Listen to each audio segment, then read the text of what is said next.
কি হইছে? কথা আছে বসকে, জাগা কথা আছে। তোরে কইছি না জাগা? এই তোর কইছি না এখান থেকে যেতে? ভাই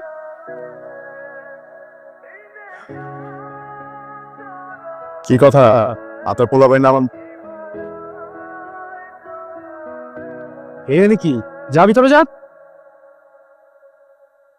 কি যেন কইতাছিলা? আমার সারা জীবনের কামাই কষ্টে জমানো 2 লাখ টাকা কিছু মালপাতি কিনছিলাম। মালগুলো আপনার পোলা ভাইনেরা সব আটকে রাখছে, ওইটা বড় কথা না। হ্যাঁ ভাই, কোনটা তো শুধু ভাবের কসম, খুব খারাপ লাগছে ভাই। হ্যাঁ, এটা একদমই ঠিক না। আমি সরি। আসসালামু আলাইকুম। 2 লাখ টাকা আমার গেল। আমি সব কিছু শুনছো? না মামু কিছু হ্যাঁ? চলো। আরে মামু তুই চলো না। ঝামেলা আছে একটা। দূর মা।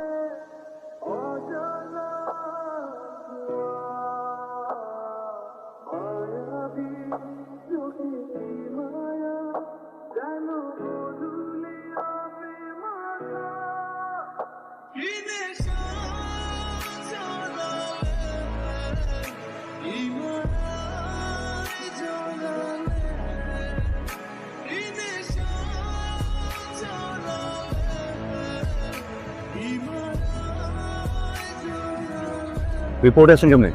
জানেন কিছু তো জানেন। এগুলো নিয়ে আসছে। ক্লিনিকে গিয়েছিলাম ইঞ্জেকশন দেয়, আমার কিছু মনে নেই। যখন আমার জ্ঞান ফিরে একটা রুমের ভেতর অনেকগুলো মেয়েরা একটা লোক এসে আবার আমাদের ইঞ্জেকশন দিয়ে চলে যাচ্ছিল। বাপের কসম, এমন আমি গল্প শুনে কিছুই বুঝলাম না। এখানে কেন আছে? কোনো চেহারা? না। আফতাব, হ্যাঁ।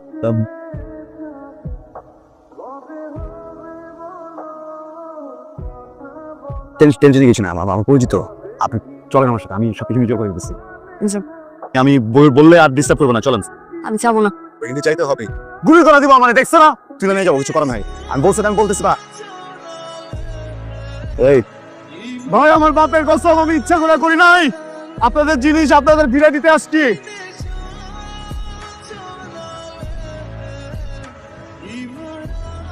ভাই ভাই ভাই ভাই ভাই ভাই আমি বুঝতে পারি নাই ভাই, ভুলে গেট খুলে ফেলছি ভাই।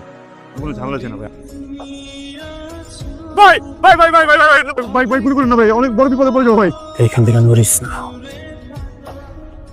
বস, ভাইটা তো পাওয়া গেছে। ওই পোলাটা নিয়ে আসছে। এখন পোলাটাকে কি করবো? ছেড়ে দিই। খানকির বলা, তাহলে তো আমাকে সব কিছু ফাঁস হয়ে যাবে।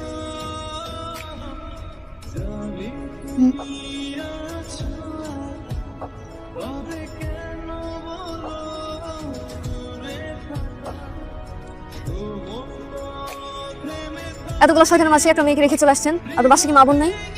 আমি এই জায়গার স্থানীয় ছেলে, বুঝছেন? সেই জায়গায় বড়, সেই জায়গায় মুক্ত।